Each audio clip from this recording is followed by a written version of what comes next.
Hello. Good day, Fräulein.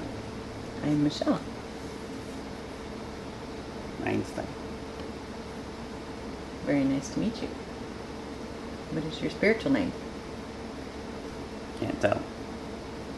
Really? It's a secret? There are those out there who can't know right now. Ah. Fair enough. Thank you very much for agreeing to having this conversation. And welcome back to Earth. I may be cheesy. Do you keep up on what's going on in the modern day, 21st century? Not in this world. There are many worlds in existence, so it would be difficult to keep track of all of them at the same time, even though this one would be nostalgic and such. Yeah, because it's been, 60 years since you left? A lot has changed. 1955. Mm-hmm. Yep. When were you, 76, I think I remember? Something like that. You had an interesting life, and... Too much traveling for my opinion. I was over here, and then ended up over here, and then realized my home country was doing something that I did not like, and had to move away. Well, if we could talk about your earlier life, it was said that you, from a young age, had a single-minded pursuit of science. Can you talk about what was it, the magnetic compass that your father gave you that kind of sparked your enthusiasm for science? All children at a young age, they have one thing that they like better than other things. It is sort of it was my entertainment. And as I grew older, it became my nostalgia. So what was it about the compass that fascinated you? Because it was as if like magic. It works. That there's no wires, you couldn't see the working of it, but yet it worked. Is that what was the spark of your pursuit of science, so to speak, in your study? Or was it your mother, or was it, because kids are into, these days are into computers and games, and there's a lot of distractions. And why is it that they are interested in those such things? Because they are introduced at a young age. We are impressionable as such at those times. So was it the books that got you fascinated, or was it... It was the actual practice. Books can gain knowledge, but they cannot give you experience. That is one of the fundamentals of life. You must experience what it is to actually say you have true, proper knowledge in the field that you are studying. I could tell you all the knowledge in the world about, physics or any of the theories out there, but it won't do you any good if you don't experience it. So that is why I try to bring out the best in people by telling them to go experience such things. But you still had to have a foundational point to spring off from. You have to look and observe. It helps you understand, but if you have no experience, it does you relatively no good. So it was the compass that gained my attention, that hooked me at a young age, and later became a nostalgic icon for me for whenever I looked at a compass. So it's like reading your first book again that you really liked.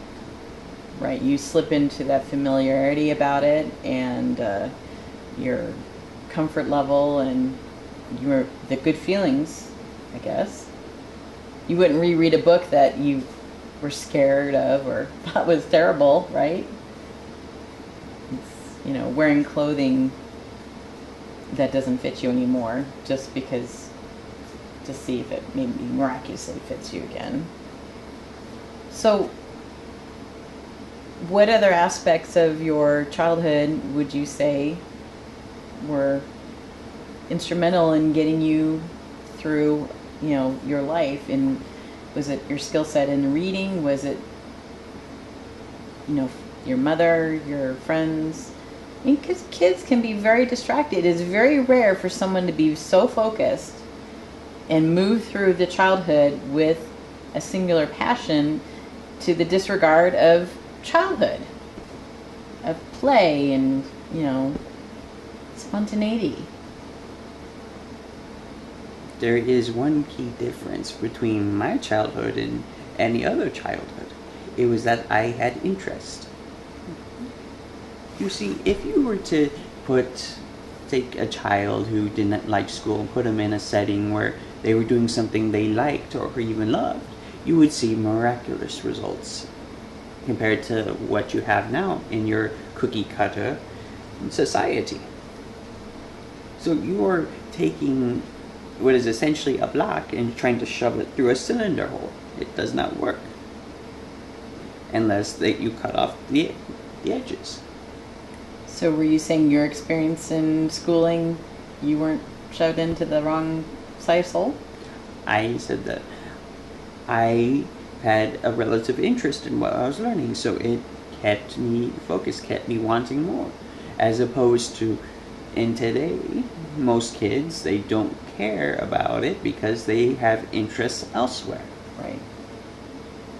So it's... I'm not saying, school is unimportant, but I'm just saying you're approaching it from a one-size-fits-all, and that doesn't work in theory or practice. So maybe your timeline was perfect for you because you had the industrial age, you came out of, the 1800s, and, you really had some miraculous jumps in science and theory and then there was not much in the way of entertainment to keep me distracted. Was it true that the story I heard that you would post a particularly interesting question to one of your teachers and trying to get them to solve it, and the more they tried, the more they couldn't do it, and you thought that was amusing? Was that true? It was amusing. They didn't think so when I got reprimanded sometimes. Did you do it just for fun or to prove a point that, hey, I'm fully capable and know just as much as what you're teaching? That, what was the point of it? Yes, I was trying to... In a sense, you can only move as fast as your slowest classmate, so I was trying to speed things up. Right. In my arrogance, I didn't know that at the time, so they thought I was just trying to embarrass her in front of the class or any of my other teachers. So they thought I was doing it to be spiteful. Did that kind of shape what happened, how you approach teaching people in your older years?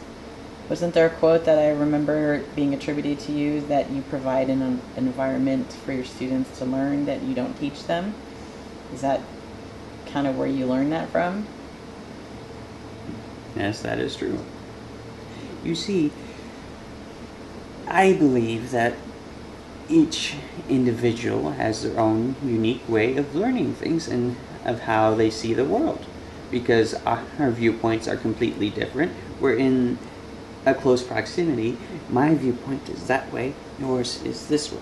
Right. How can we understand the same thing differently? Especially if I hold up an apple, I would see it from one side, you would see it from the other. Right. What may be on this side, you can't see from that, and vice versa. So it is my understanding that we are seeing relatively the same thing, but we will not understand it the same way.